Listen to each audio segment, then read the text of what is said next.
mga mulupyo sa Purok Super Sunlight, Babag, Lapu-Lapu City nanawagan og malungtarong solusyon sa suliran sa pagbaha sa ilang dapit.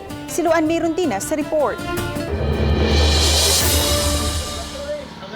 Kini ang sitwasyon sa panimay sa Banang Ibanez sa Purok Super Sunlight, Barangay Babag, matag higayon nga mubunok ang uwan. Kay taas ang tubig baha, musulod na kini sa mga kabalayan. Sa miaging semana, nasinati ang grabing pagbaha sa Barangay Babag nga misangpot sa paghuot sa dagan sa trapiko kay naglisod na ang mga sakyanan paglabang. Niadtong weekend, mipalit ang barangay og submersible pump ug napahabwa ang tubig. Apan limaw na ang mipuli human sa upat ka adlaw nga init nga panahon. Nabalaka ang mga mulupyo nga subling mubaha ang dapit kun kusog nga uwan na usab ang mubunok. Ngayon tayo kinsa mo nagkatagiya dre, mabuno. Ngayon may gianan tubig ba? Kung pwede.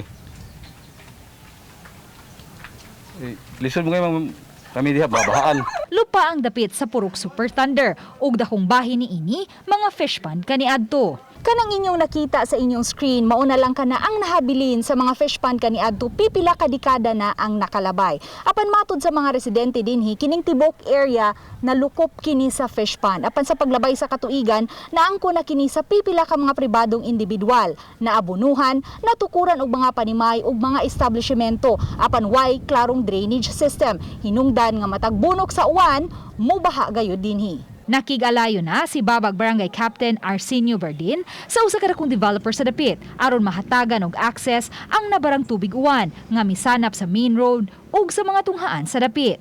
Miabag na usab ang dakbayan kanila aron mabuhatan sila og open canal. Nakasabot sa mayor through sa city engineers ug ang taga DPWH nga open canal lang usa. So ari mi moagi sa yuta sa Jandorp. Apan giangkon sa kapitan nga naglisod pa ang barangay sa paghatag og malungtarong kasulbaran sa pagbaha sa Purok Super Sunlight. Maglisod nung ta dito pag kuan ma'am, open canal amo sa nakita dito ma'am nga kuan sa dito kanang ubos kay dito ang kuan.